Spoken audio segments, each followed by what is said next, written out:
Welcome friends, welcome to education channel. नमस्कार दोस्तों, आप सभी का स्वागत है एजुकेशन चैनल में। आज हम बात करेंगे नेशनल सिक्योरिटी एक्ट यानी कि रासुका का बात करेंगे इस पूरे एक्ट के बारे में। तो आइए शुरू करते हैं। क्या है ये एक्ट? बेसिक समरी में बता दूं, नेशनल सिक्योरिटी एक्ट एक स्ट्रिंजेंट लॉ है जो कि गवर्नमेंट ऑफ इंडिया या किसी भी स्टेट गवर्नमेंट के द्वारा इन्वोक किया जा सकता है इन टर्म्स ऑफ जब भी स्टेट की सिक्योरिटी को, कंट्री के सिक्योरिटी को, फॉरेन रिलेशंस को या पब्लिक ऑर्डर को खतरा हो सकता है। कई लोगों को इस एक्ट के तहत डिटेन ऑलरेडी किया जा चुका है। एक टाइम पे 3 महीने के लिए डिटेन किया जाएगा और 3-3 महीने करके इसकी जो अवधि है वो बढ़ाई जाती है। अभी हम इसको समझेंगे डिटेल में। क्या कहता है ये एक्ट? 1980 में ये एक्ट जो है वो लागू किया गया था। जब ये नेशनल सिक्योरिटी एक्ट 1980 में लागू किया गया था तो ये जम्मू एंड कश्मीर में नहीं एप्लीकेबल था, लेकिन 2019 में यूनियन टेरिटरी जब जम्मू एंड कश्मीर को बनाया गया उसके बाद नेशनल सिक्योरिटी एक्ट के साथ साथ मोर देन 100 से भी ज़्यादा अन्य कानून जो पहले लागू नहीं थे जम्मू एंड कश्मीर में वो लागू कर दिए गए। उस बिल के साथ में जो स्टेट रीऑर्गेनाइजेशन बिल था, जिस बिल के तहत union territory Jammu and Kashmir और लद्दाख बनाए गए थे। डेफिनेशन क्या है इसमें? गवर्नमेंट, तो यहाँ पे गवर्नमेंट का मतलब है सेंट्रल गवर्नमेंट और स्टेट गवर्नमेंट से। साथ ही साथ और क्या है? पॉइंट नंबर 3 कहता है power to make orders detaining certain person.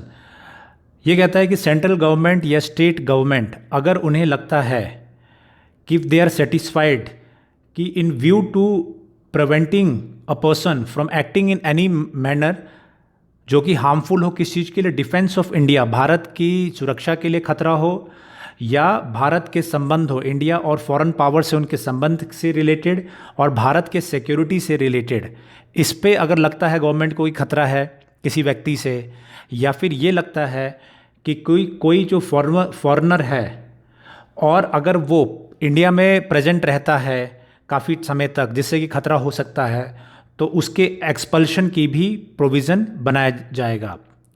क्या है इसमें? और यह है कि नेशनल सिक्योरिटी एक्ट जो है इसकी हिस्ट्री में बता देता हूँ। ये हिस्ट्री ये है कि पहले भी, आज़ादी से पहले भी इस तरीके के एक्ट था। डिफेंस ऑफ इंडिया एक्ट था 1915 का, उसको अमेंड किया गया फर्स्ट वर्ल्ड वॉर के दौरान में। और उसके बाद एक रॉलेट एक्ट आया था। रॉलेट एक्ट आपको याद होगा, जिसके विरोध के दौरान जलियांवाला बाग जो कांड था वो हुआ था, जिसमें कई लोगों की मृत्यु हो गई थी। सो रोलेट एक्ट आया था और रोलेट एक्ट में भी ये प्रोविज़न था कि किसी भी व्यक्ति को डिटेन कर लिया जाए और बिना किसी कारण के भी उसको बंद कर दिया जाए, और साथ ही साथ किसी लॉयर का भी उसको एक्सेस ना दिया जाए। तो इस तरीके से रोलेट एक्ट जो था एक बहुत ही हार्श एक्ट था और उसी के खिलाफ काफ़ी विरोध भी हुआ था, जो मैंने अभी बताया कि उसी के दौरान जलियांवाला बाग जो कांड था, जो केस था, वो हुआ था। सो उसी के तर्ज पे बाद में उनको मॉडिफाई किया गया और कुछ रिलैक्सेशन के साथ में ये नेशनल सिक्योरिटी एक्ट है वो लागू किया गया 1980 में। इसमें और क्या है? इसमें ये कहता है कि भारत की सिक्योरिटी और डिफेंस के साथ साथ अगर गवर्नमेंट को लगता है कि इसमें पब्लिक ऑर्डर ख़राब होने की संभावना है तो भी इस को इन्वोक किया जा सकता है। और साथ ही साथ ये अगर खतरा लगता है कि maintenance of supply and services of any community को खतरा है तो भी इसको इन्वोक किया जा सकता है। तो आप ध्यान रखिए कि सुरक्षा, जो भारत की सिक्योरिटी है, फॉरेन जो कंट्रीज़ है उनके साथ रिलेशंस को लेके, और पब्लिक ऑर्डर मतलब आप जो व्यवस्था है, पब्लिक व्यवस्था, फॉर एग्ज़ाम्पल आप सड़कों पे जाम लगा दे रहे हो, कोई लोग लगा दे रहे हैं, उसमें गड़बड़ हो सकती है। कोई व्यक्ति भड़काऊ भाषण दे रहा है जिससे कि काफ़ी भीड़ इकट्ठा हो रही है और उससे दंगा फसाद हो रहा है या संभावना हो रही है, तो वैसे लोगों पे लग सकता है। अभी रिसेंटली काफ़ी केसेस ऐसे हुए जहाँ पे काऊ स्लॉटर पे लगाया गया, गौ हत्या हुई, तो उसमें ये डर रहता है कि अगर एक कम्युनिटी के द्वारा अगर गौ हत्या की जाती है तो दूसरी कम्युनिटी के लोग काफ़ी संख्या में इकट्ठा होकर धरना प्रदर्शन या उससे दंगे भी भड़क सकते हैं। इस पे भी एनएसए लगाया गया है। और साथ ही साथ फॉर एग्ज़ाम्पल अगर रेप की कोई घटना हुई है और रेप की घटना के बाद में जो रेपिस्ट हैं उनके ऊपर भी एनएसए लगाया गया है। क्यों लगाया गया है ये सब मैं बताऊंगा आपको, आप बने रहिए, कई चीज़ें डिस्कस करेंगे। फिर ये मैंने आपको बता दिया किन किन चीज़ों में ये लग रहा है। प्रोसीजर क्या है? ये है कि जो डिस्ट्रिक्ट मजिस्ट्रेट है या कमिश्नर ऑफ पुलिस है उन्हें अगर उनको ये हो जाता है कि हमें इन public order, defence of India, इन सभी पैरामीटर्स पे जज करने के बाद अगर कोई व्यक्ति ऐसा लगता है तो उनको डिटेन वो कर सकते हैं। और क्या प्रोविज़न है? प्रोविज़न ये है कि ये ऑर्डर जो है ये बनाया जाएगा 3 महीने के लिए पहले, उसके बाद में 3-3 महीने करके उसको बढ़ाया जा सकता है। उसके बाद क्या है? उसके बाद सेक्शन है, उसके बाद है हमारे पास कि When any order is made under this section by officer, he shall forthwith report to the fact। अच्छा, स्टेट गवर्नमेंट को ये रिपोर्ट भेजी जाएगी तुरंत। जो भी डिस्ट्रिक्ट मजिस्ट्रेट या कमिश्नर ऑफ पुलिस हैं वो अपनी रिपोर्ट भेजेंगे स्टेट गवर्नमेंट को, और 12 दिन तक उनके पास समय रहेगा कि जब तक ये रिपोर्ट अप्रूव होके आ जाए तो स्टेट गवर्नमेंट के पास जाएगा। स्टेट गवर्नमेंट भी उसको पढ़ती है। स्टेट गवर्नमेंट मतलब शासन में जाता है, वो उसको स्टडी करती है और उसको फिर अप्रूव करती है। 12 दिन का समय उनके पास इसमें रहता है। उसके बाद ये है पॉइंट 5 है कि कोई भी ऑर्डर, ऐसा ऑर्डर किसी व्यक्ति को डिटेन करने का स्टेट गवर्नमेंट उसको अप्रूव कर देती है तो 7 दिन के अंदर उसको सेंट्रल गवर्नमेंट को अवगत कराते हैं उस फैक्ट्स के साथ में, और ये भी अवगत कराते हैं कि किस बेसिस पे ये डिटेंशन ऑर्डर लागू किया गया है। Execution of detention order. Detention order का एग्जीक्यूशन ये भारत में किसी भी जगह पे किया जा सकता है और उसका तरीका जो सीआरपीसी है उसी के तहत किया जाएगा। Power to regulate place and condition of detention. कोई भी व्यक्ति जिसको कि डिटेन करने का ऑर्डर पास कर दिया गया है उस व्यक्ति को वो डिटेन किया जा सकता है in such place and under such condition including condition as to maintenance, discipline and punishment for breaches of discipline as the appropriate government may by general और specific order specify, and to be remove from one place of detention to another place of detention whether within the same state or in another state by order of appropriate government। मतलब उनको detain करने की appropriate guidelines है और immediately उनको detain किया जा सकता है। फॉर एग्जांपल कोई व्यक्ति अगर जेल में बंद है, उससे निकलने वाला है और ऑर्डर पास हो जाता है तो उस व्यक्ति को जेल के अंदर डिटेन किया जा सकता है या अन्य जगहों पे जहाँ पे कि जो संबंधित एडमिनिस्ट्रेशन है वो सही समझे और स्टेट गवर्नमेंट को सही लगे। नाउ ग्राउंड ऑफ डिटेंशन क्या है?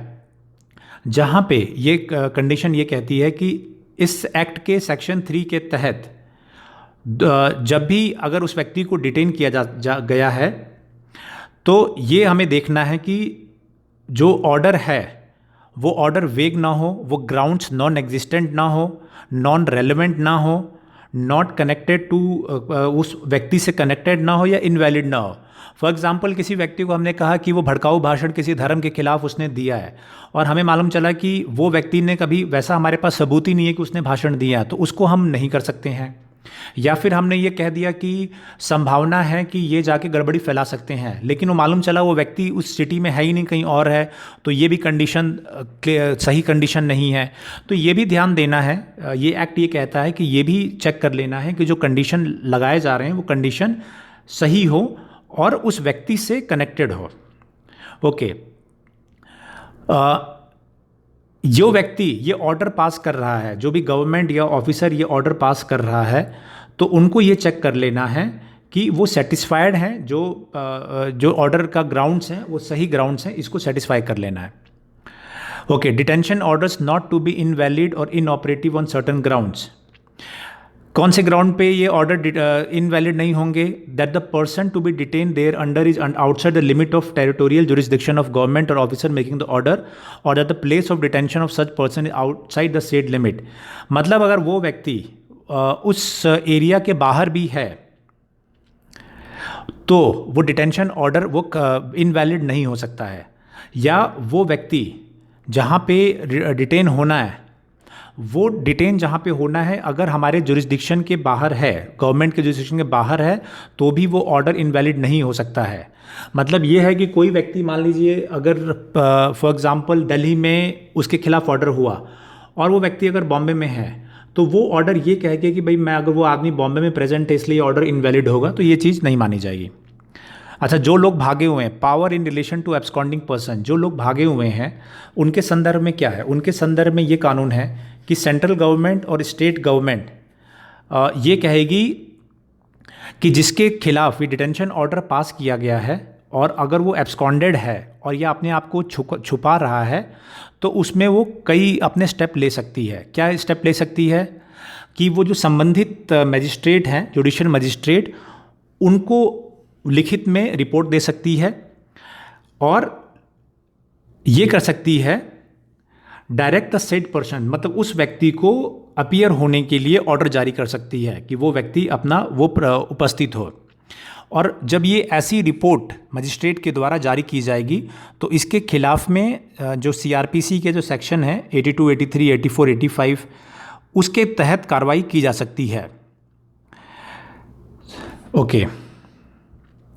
और ये 82, 83 ये सभी हैं जिसमें कि उसकी प्रॉपर्टी भी अटैच की जा सकती है और उसको ऑफेंडर घोषित किया जा सकता है।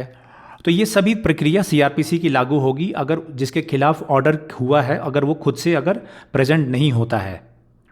ओके।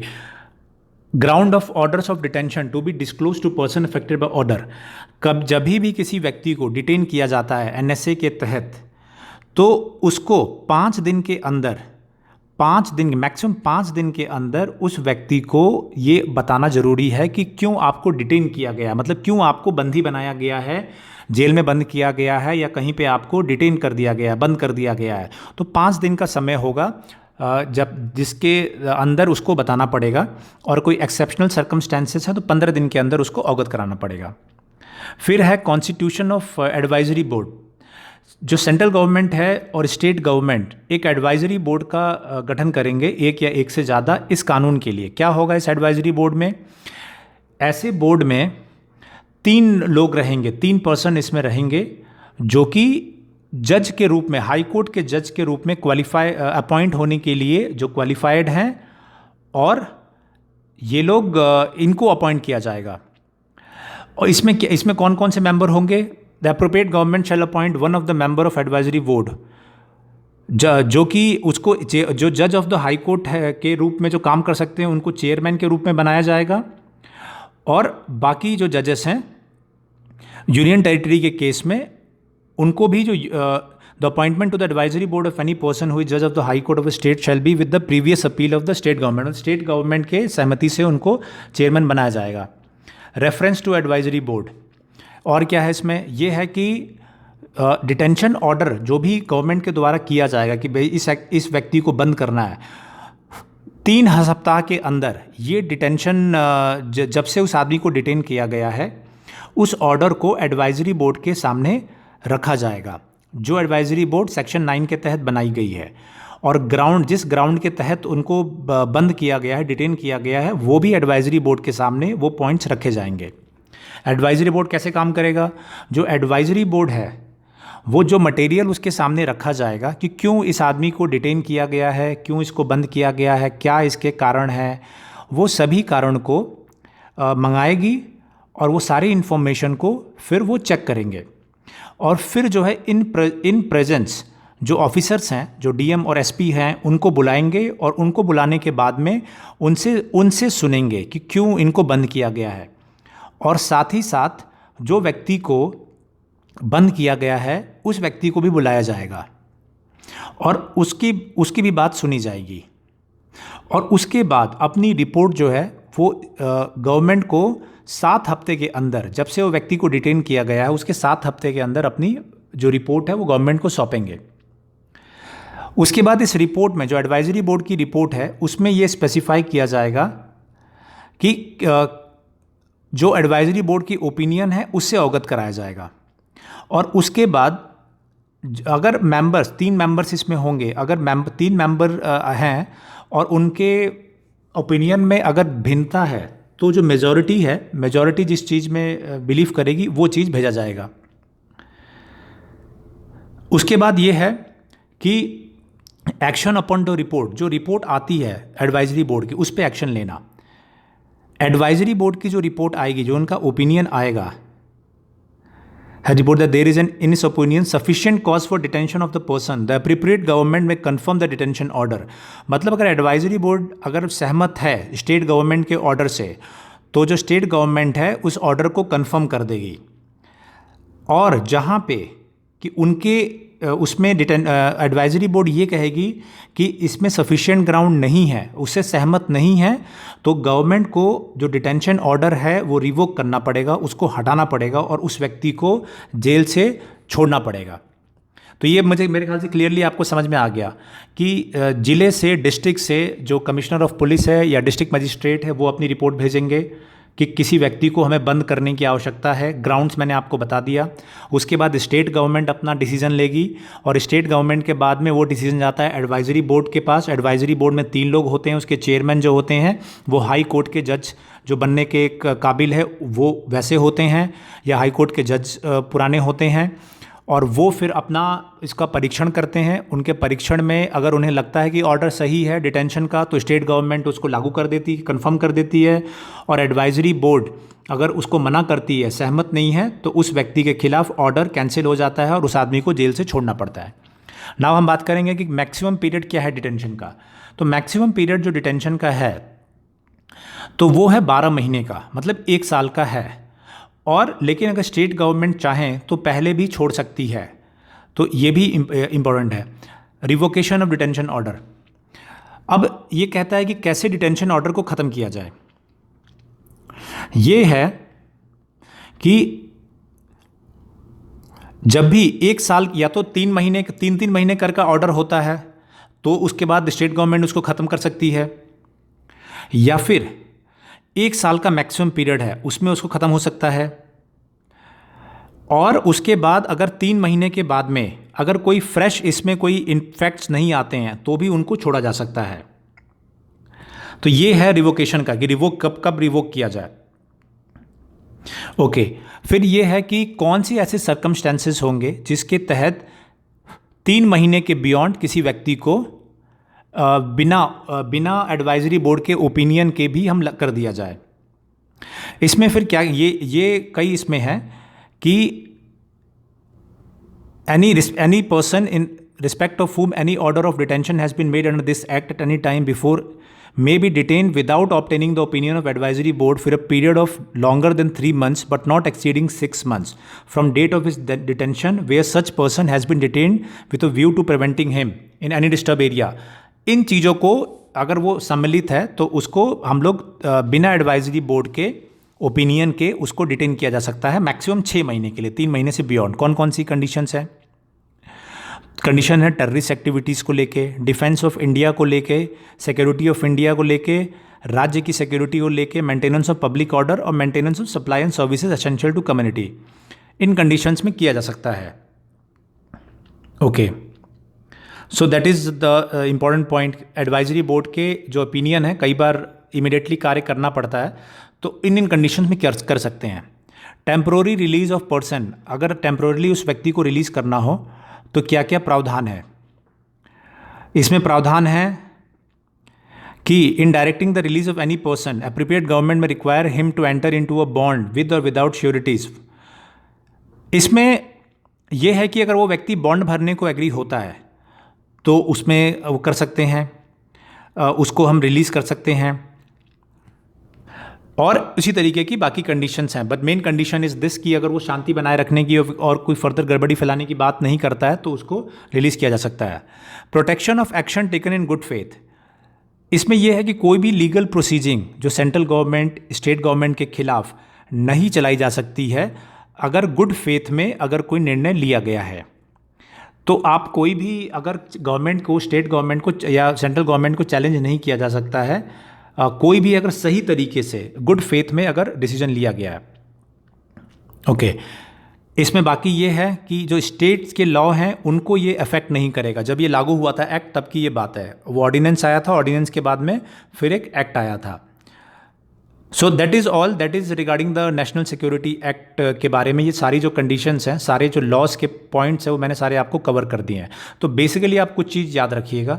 इसमें याद रखिएगा जो नेशनल सिक्योरिटी एक्ट है 1980 में आया था, उस समय जम्मू एंड कश्मीर पे लागू नहीं था, अब वो लागू हो चुका है आफ्टर 2019। और उसके बाद किसी भी व्यक्ति को जो कि भारत की सिक्योरिटी, भारत की डिफेंस और भारत के फॉरेन रिलेशन के लिए खतरा है, और दूसरा जो भारत में पब्लिक ऑर्डर ख़राब कर सकता है या फिर कोई भी सप्लाईज़ किसी भी कम्युनिटीज़ के लिए कमोडिटीज़ की सप्लाई पे और सर्विसेज को रोक सकता है। ऐसे व्यक्ति को डिटेन किया जा सकता है। कितने दिन के लिए डिटेन करना है? 3 महीने के लिए, फिर 3-3 महीने करके 12 महीने तक। और कैसे प्रोसीजर है, जो डिस्ट्रिक्ट से जो कमिश्नर ऑफ पुलिस हैं, डिस्ट्रिक्ट मजिस्ट्रेट है, वो प्रपोजल बना के डिटेंशन ऑर्डर का भेजते हैं, स्टेट गवर्नमेंट उसको अप्रूव करती है, उसके बाद सेंट्रल गवर्नमेंट के पास इसकी कॉपीज आती है। फिर ये जो आपने ऑर्डर किया है वो एडवाइजरी बोर्ड के सामने आता है। एडवाइजरी बोर्ड में जो मेन होते हैं, जो हाई कोर्ट के सीनियर जजेस जो होते हैं वो उसके चेयरमैन हैं, और उनके सामने जब ये पुटअप किया जाता है तो वो जो जिस आदमी को डिटेन या बंद किया गया है उसको भी बुलाते हैं, और डिस्ट्रिक्ट से डीएमएसपी को बुलाते हैं, दोनों ही पक्षों को सुनते हैं, और अगर उन्हें लगता है कि उस आदमी को सही बंद किया गया है तो उसको पास कर देते हैं, और उन्हें लगता है कि ये रीज़न सही नहीं है तो उसको कैंसिल कर देते हैं। अगर एडवाइजरी बोर्ड कैंसिल कर देता है तो उस ऑर्डर को कैंसिल करना होता है, डिटेंशन ऑर्डर को, और उस आदमी को जेल से या जहाँ डिटेन है वहाँ से उसको छोड़ना पड़ता है। तो मोर और लेस आपको मैंने समझा दिया कि किस तरीके से पूरा ये प्रोसीजर काम करता है। और कुछ मैं केसेस बता दूं कि मैं आपसे ये कह रहा था शुरू में कि बहुत सारी चीज़ों में, फॉर एग्जांपल कॉस्ट लॉटरिंग में लगाया जाता है तो उसका कारण ये होता है कि उससे दंगा भड़कने का चांसेस होते हैं। रेप के केसेस में लगाया जाता है, जो रेपिस्ट होते हैं उन पे नेशनल सिक्योरिटी एक्ट, मतलब बाकी धाराओं में तो वो बंद रहते ही हैं, लेकिन ऐसा ना हो कि वो बेल लेके आ जाए, तो उन पे नेशनल सिक्योरिटी एक्ट की जो है वो भी लगाया जाता है, जिससे कि वो 12 महीने तक तो कोई चांस ही न रहे। अगर उन्हें मेन केस में अगर बेल मिल भी जाए तो एनएसए में वो बंद रहेंगे, तो एनएसए लगाया जाता है। साथ ही साथ जहाँ पे दंगा भड़काना या फेसबुक या सोशल मीडिया पे भड़काऊ भाषण दे देना, ये सब चीज़ें जहाँ पे लागू होती है तो वहाँ पे भी ऐसे लोगों को बंद कर दिया जाता है एनएसए के तहत। मतलब वो आदमी बाहर ही नहीं आएगा, ना ही भड़काऊ भाषण देगा और ना ही कुछ डैमेज करेगा। जैसे सीए के दौरान कई लोगों ने जो बदमाशी की या दंगा भड़काया, उनको एनएसए के अंदर बंद कर दिया गया। तो मेन पर्पस उसका, जो मेन दलील दी गई गवर्नमेंट के द्वारा, मेन दलील ये दी गई थी कि ये लोग भड़काऊ भाषण दे रहे हैं और दंगा भड़काने का कोशिश कर रहे हैं, तो इसलिए उनको एनएसए के तहत बंद कर दिया गया था। तो ऐसे कई चीज़ें हैं, कई ऐसे क्राइम्स हैं। फॉर मान लीजिए सनसनीखेज कोई मर्डर हो गया और उस सनसनीखेज मर्डर से लोगों का निकलना बंद हो गया, लोगों में डर बैठ गया है, शाम को बाद लोग घर से नहीं निकल रहे हैं, तो उन पे एनएसए लगा सकते हैं क्योंकि पब्लिक ऑर्डर उससे ख़राब हो रहा है, लोग बाहर नहीं जा पा रहे हैं। उसी तरीके से किसी स्कूल पे अटैक हो गया है, स्कूल के बच्चे को गेट के बाहर उसका मर्डर कर दिया गया, तो इसमें भी जो एक्यूज़ हैं उनको एनएसए के तहत बंद किया जा सकता है। क्यों? क्योंकि जो स्कूल के बाहर जो घटना हुई है उससे बच्चों में डर बैठ जाता है, काफ़ी बच्चे स्कूल जाने से डरते हैं, तो ये पब्लिक ऑर्डर जो है वो ख़राब हो गया, तो ऐसे लोगों को एनएसए में बंद कर सकते हैं। तो ऐसे सभी सिचुएशन जिससे कि आम समाज में डर का माहौल बैठ जाता है, अफरा तफरी मच जाती है, तो ऐसे सभी कंडीशंस में नेशनल सिक्योरिटी एक्ट को इन्वोक करके जो एक्यूज्ड हैं उनके खिलाफ कार्रवाई की जा सकती है। ये ध्यान रहे कि जो नॉर्मल आईपीसी का केस है वो अलग चलेगा और नेशनल सिक्योरिटी एक्ट के तहत आप अलग बंद रहेंगे। तो आपको अगर मान लीजिए भड़काऊ भाषण के केस में आपको बेल भी मिल जाती है तो तब भी आप जेल से बाहर नहीं आ सकते हैं, क्योंकि नेशनल सिक्योरिटी एक्ट आप पे लागू रहेगा। तो मुझे उम्मीद है कि बहुत अच्छे से मैंने इस पूरे टॉपिक को समझा दिया होगा, कौन कौन सी कंडीशंस में ये एक्ट आप पे लगाया जा सकता है, किस कंडीशन में आप बंद किए जा सकते हैं, और अभी जो रीसेंट केसेस आपने अखबारों में पढ़े होंगे उनका भी रेफरेंस देते हुए मैंने समझा दिया कि क्या दलील दी गई थी। और ऑब्वियसली इन सभी चीज़ों को कोर्ट में इनको चैलेंज किया जा सकता है, हाई कोर्ट में चैलेंज कर सकते हैं, सुप्रीम कोर्ट में, वहाँ से रिलीफ ले सकते हैं, लेकिन इसको बेसिकली इन्वोक करने का तरीका क्या है और किन तरीक़ों से क्या इसका प्रोसीजर है और किन कंडीशन में ये इन्वोक किया जा रहा है, ये मैंने आपको पूरा समझा दिया। इसके अलावा अगर आपके कोई क्वेश्चन होंगे इस एक्ट से रिलेटेड तो आप कमेंट में लिखिएगा, मैं उसको ज़रूर आंसर करूँगा। और जो हमारे नए साथी जो जुड़े हैं चैनल से, वो चैनल को सब्सक्राइब करेंगे, वीडियो को लाइक कमेंट शेयर करेंगे। Thank you, good bye.